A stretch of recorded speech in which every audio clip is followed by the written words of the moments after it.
Welcome back everyone, welcome to civil services study. Next test पर आ जाइए। UP PCS के लिए हम प्रैक्टिस करेंगे। इसमें हम मध्यकालीन भारतीय इतिहास के प्रश्नों पर ही, ठीक है। देखिए, हिस्ट्री के यूपी पीसीएस में प्रश्नों की संख्या 150 है। टोटल 30 प्रश्न तक पूछे जाते हैं, ठीक है। कभी कभी 34 प्रश्न भी पूछे गए हैं हिस्ट्री के। और अधिकतर फोकस एंशिएंट और मडाइवल पर रहता है, ठीक है। पिछले 3-4 वर्षों से आधुनिक भारत के प्रश्नों की संख्या बढ़ी है, ठीक है, इसलिए इम्पोर्टेंट है। तो चलिए स्टार्ट करते हैं। अधिकतर जो वेटेज 150 प्रश्नों में हिस्ट्री और ज्योग्राफी का रहता है सबसे ज़्यादा। तो क्वेश्चन नंबर 1 पर आ जाइए बिना किसी देरी के। निम्नलिखित में से किस शासक का कार्यकाल लगभग 4 वर्ष का था? 4 वर्ष का छोटा सा कार्यकाल है। किसका था इनमें से? कुतुबुद्दीन ऐबक का। तो देखिए, कुतुबुद्दीन ऐबक मध्यकालीन भारत में दिल्ली सल्तनत का पहला सुल्तान और गुलाम वंश का संस्थापक था। उसने केवल 4 वर्ष तक ही शासन किया। वह बहुत ही प्रभावशाली सैनिक था, जो दास बनकर पहले गौरी साम्राज्य के सुल्तान मोहम्मद गौरी के सैन्य अभियानों का सहायक बना, फिर दिल्ली का सुल्तान बना। गुलाम वंश को अन्य किस नाम से जाना जाता है? गुलाम वंश को जाना जाता है मामलूक साम्राज्य के नाम से।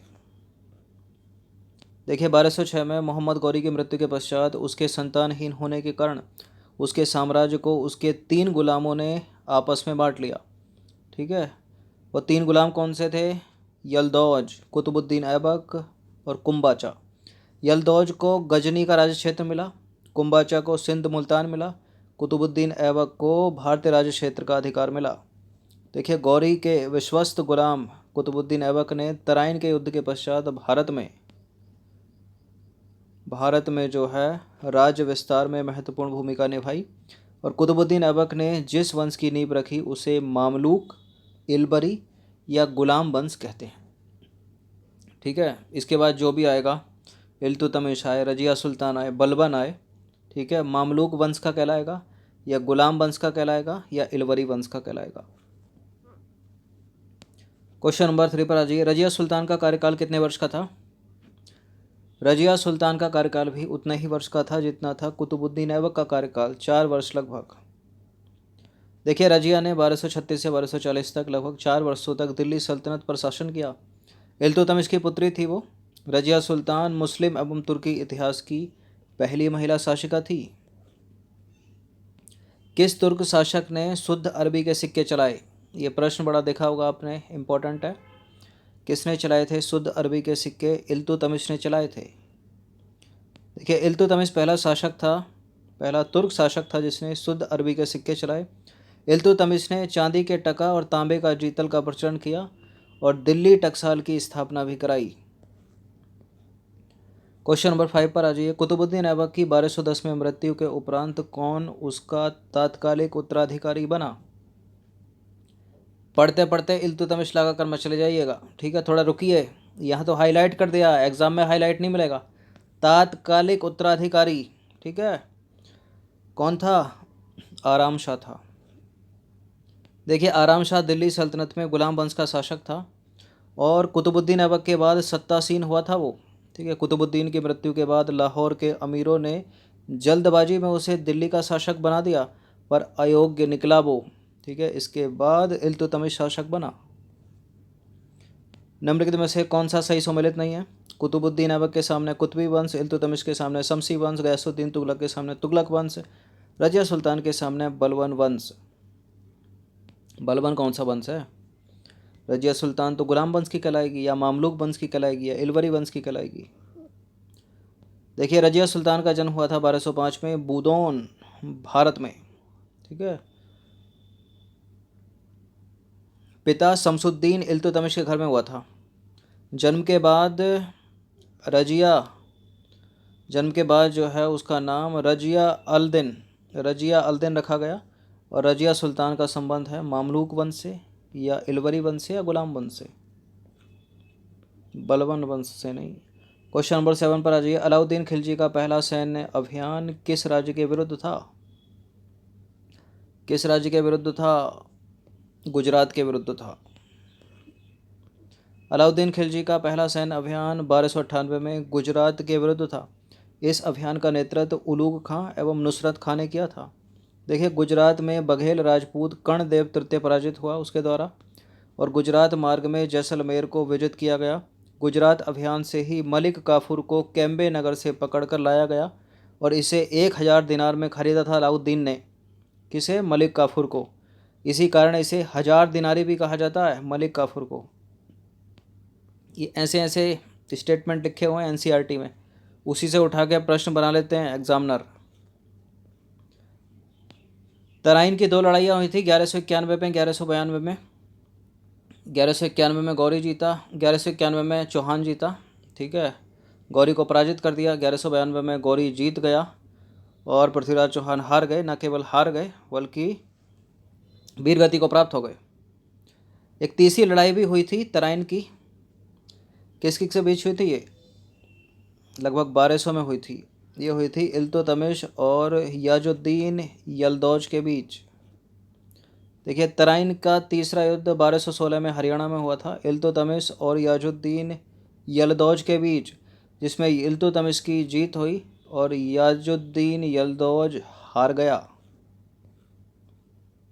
क्वेश्चन नंबर 9 पर आ जाइए। उलुग खां की उपाधि किसने ग्रहण की थी? उलुग खां की उपाधि बाबर ने नहीं ग्रहण की, आराम शाह ने नहीं ग्रहण की, किसने ग्रहण की? बलबन ने। देखिए गयासुद्दीन बलबन, ठीक है, इलवरी जाति का था, यानी मामलूक वंश का, यानी गुलाम वंश का, जिसने एक नए राजवंश बलबनी वंश की स्थापना की थी। उलुग खां की उपाधि बलबन ने ही ग्रहण की थी। इसके विभाग का नाम याद रहा आपको? दीवान ए अर्ज, जो एक सैन्य विभाग था। क्वेश्चन नंबर 10 पर आ जाइए। सल्तनत के निम्नलिखित सुल्तानों में से किसने सबसे पहले अपनी राजधानी दिल्ली स्थानांतरित की थी? सबसे पहले अपनी राजधानी दिल्ली स्थानांतरित की इल्तुतमिश ने। इससे पहले राजधानी कुतुबुद्दीन ऐबक के काल में क्या थी? लाहौर थी। तो इल्तुतमिश ने 1210 से लेकर 1236 तक दिल्ली को सल्तनत काल की राजधानी बनाया। इससे पहले ऐबक ने लाहौर को राजधानी बनाया था। इल्तुतमिश ने ही भारत में सल्तनत काल में सबसे पहले शुद्ध अरबी के सिक्के चलाए थे। सल्तनत युग के 2 महत्वपूर्ण सिक्के, चांदी का टका जो 175 ग्रेन का था और तांबे का जीतल, इसी ने ही आरंभ किए थे, और सिक्कों पर टकसाल का नाम लिखवाने की परंपरा इल्तुतमिश ने ही शुरू की थी। बार बार प्रश्न रिपीट होगा, बिल्कुल कंठस्थ होकर चला जाएगा, ठीक है, साल भर नहीं भूलिएगा। दिल्ली के किस सुल्तान के विषय में कहा गया है कि उसने लौह और रक्त की नीति अपनाई थी? किसने अपनाई थी? प्रश्न इंपॉर्टेंट है, पूछा गया कॉम्पिटिटिव एग्जाम में पहले। बलबन ने। तो बलबन के विषय में कहा गया है कि उसने रक्त और लौह की नीति अपनाई, और बलबन के राजत्व सिद्धांत की 2 मुख्य विशेषताएं थीं। कौन कौन सी? सुल्तान का पद ईश्वर के द्वारा प्रदत्त होता है और सुल्तान का निरंकुश होना आवश्यक है। उसके अनुसार, किसके अनुसार? बलबन के अनुसार सुल्तान जो है पृथ्वी पर ईश्वर का प्रतिनिधि है, यानी नियामत है खुदाई, ठीक है, उसका स्थान पैगंबर के बाद है। सुल्तान को कार्य करने की प्रेरणा और शक्ति ईश्वर से ही प्राप्त होती है, ऐसा मानना था बलबन का। क्वेश्चन नंबर 12 पर आ जाइए। इल्तुतमिश ने बिहार में अपना पहला सूबेदार नियुक्त किया था, किसको? इल्तुतमिश ने बिहार में अपना पहला सूबेदार किसको नियुक्त किया था? मलिक जानी को। देखिए इल्तुतमिश ने बिहार शरीफ पर अधिकार कर राजमहल की पहाड़ियों में, ठीक है, तेलियागढ़ी के समीप हिसामुद्दीन ऐबाज को पराजित किया। ऐबाज ने इल्तुतमिश की अधीनता स्वीकार कर ली और इल्तुतमिश ने ऐबाज के स्थान पर मलिक जानी को बिहार का सूबेदार नियुक्त किया। क्वेश्चन नंबर 13 पर आ जाइए। 13वां प्रश्न है, औरंगजेब की मृत्यु के बाद मुगल शासकों के गद्दी पर बैठने का सही कालानुक्रम आपको बताना है।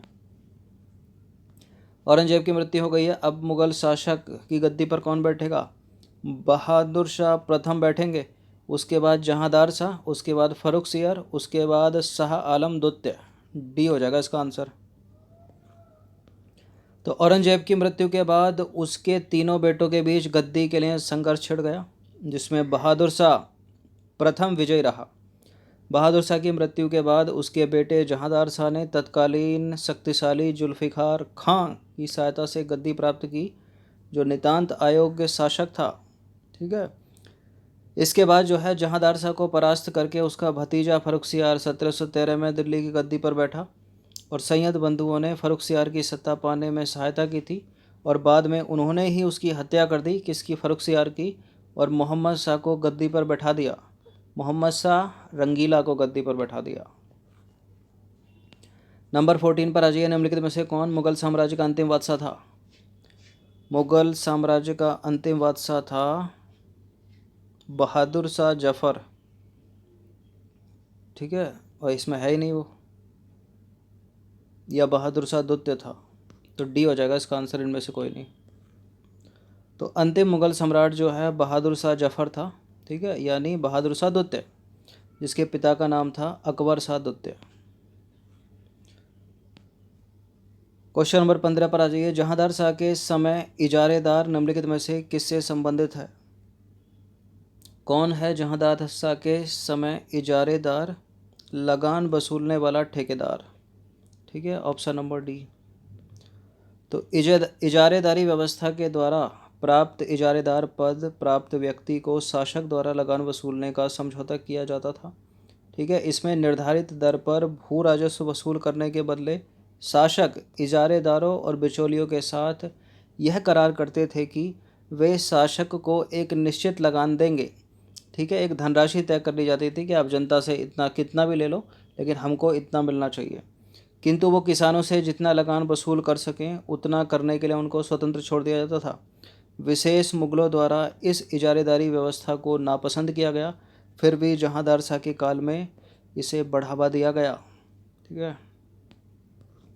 तो हम तीव्र गति से चलकर हमने 15 प्रश्नों की प्रैक्टिस की मध्यकालीन भारतीय इतिहास के, ठीक है। प्रश्नों की संख्या कुछ टेस्ट के बाद 600 हो जाएगी, 600 टेस्ट बहुत होते हैं, ठीक है, 6000 से ऊपर हो जाते हैं। प्रैक्टिस कर लीजिएगा। सबकी धन्यवाद।